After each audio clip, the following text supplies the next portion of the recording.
कि पोली प्रतिमाएं घर में ना रखें, माने अंदर से जो खोखली होती हैं। समझ में आ रही ना बात? लक्ष्मी जी, गणेश जी चांदी की आप ले आए, अंदर से खोखले। घर में धन तो आएगा, रुकेगा नहीं, पैसा आता रहेगा पर जाता भी रहेगा, खोखलापन नहीं होना। ठोस हो, छोटी सी लाइए, ठोस लाइए। कोई भी देवता की मूर्ति आप लाते हैं तो अंदर से ठोस होना चाहिए, पोली मूर्ति नहीं, खोखली नहीं होना चाहिए।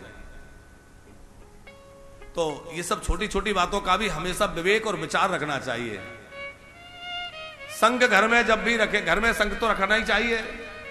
शालिग्राम जी विराजमान है, ठाकुर जी विराजमान है, तो संघ अवश्य हो।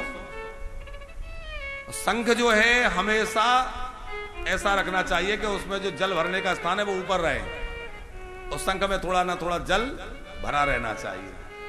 जल के द्वारा भरा हुआ शंख रखा रहना चाहिए। नित्य प्रति घर में घंटी और शंख जिसमें बजते हैं वहां बुरी शक्तियां रह नहीं सकती। आपने गणोर जी की पूजा में कभी देखा होगा, आचार्य जी मंत्र बोलते हैं, क्या कहते हैं? आगमार्थम तु देवानां गमनार्थम च रक्षसाम घंटानादम। तो घंटानाद करने से क्या होगा? आगमार्थम तो देवानाम, देवताओं को जब पता लगता है भाई घंटी बज रही है तो समझ जाते हैं हमारे को बुला रहे हैं, कोई भोग प्रसाद आरती की व्यवस्था है। आगमार्थम तो देवानाम गमनार्थम च रक्षसाम। राक्षस भागने लगते हैं घंटी बजते ही, बोले भैया यहाँ देवता आएंगे, हनुमान जी आएंगे, जाने कौन कौन आएंगे, पिटाई लगेगी, भागो यहां से। तो गमनार्थम च रक्षसाम है, इसलिए घर में घंटी बजाएं, घर में शंख बजाएं। आज वैज्ञानिक भी कहते भाई शंख जहां बजता है वहां से बैक्टीरिया नष्ट हो जाते हैं, वहां से कुछ नकारात्मकता निकल जाती है। घर में नित्य प्रति शंख ध्वनि हो, घंटी की ध्वनि हो। अच्छा, शंख बना किससे?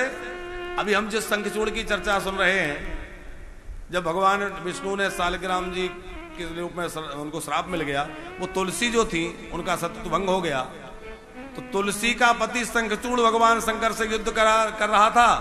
भगवान भोलेनाथ ने शंखचूड़ को मार दिया, उसकी अस्थियों को समुद्र में डाल दिया, और उसी शंखचूड़ नाम के दैत्य की अस्थियों से शंख बना। इसलिए भगवान शंकर की पूजा में शंख नहीं बजता, क्योंकि शिवजी ने उसको मारा।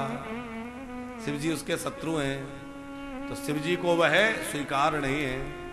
इसलिए कभी भी शंकर जी की पूजा करो, सोमवार का व्रत करो, रुद्राभिषेक करो, या शंकर जी का मंदिर हो, तो शिवालय में शंख नहीं बजना चाहिए। शिवजी शंखचूड़ के दैत्य की अस्थियों से बनाए ना, इसलिए शिवजी को पसंद नहीं है। लेकिन शंख समुद्र से प्रकट हुआ है, इसलिए लक्ष्मी जी को बहुत प्रिय है, क्योंकि समुद्र से ही लक्ष्मी जी प्रकट हुई है, और शंख भी समुद्र से प्रकट हुआ है। इसलिए लक्ष्मी जी अपना बंधु बांधव मानती है, भाई मानती हैं। तो जहां भाई रहता है तो बहन कभी कभी तो आएंगी, नहीं आएंगी? तो बहन जी पधारती रहती है। जिस घर में शंख की पूजा होती है वहां लक्ष्मी मैया की कृपा बनी रहती है, लक्ष्मी जी आती रहती है, भाई मेरे यहाँ बैठे हैं।